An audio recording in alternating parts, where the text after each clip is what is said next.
Sinceramente, estaban esperando a que yo saliera para de una vez. ¿Qué está pasando aquí? Y ahí van otra vez, déjenlo flojo y de una vez vayan a sacar la basura que ya está que... Deja esa obsesión con el teléfono. Yo a ti te dejé... Prueba tú a ver. ¿A qué mujer se supone que estás...? ¡No! Deja de estar abriendo esa nevera cada rato.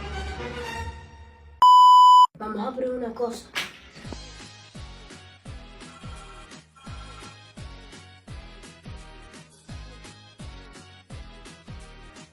Viste, yo te dije que ya no vi nada. Dejen de estar perdiendo el tiempo y pongan...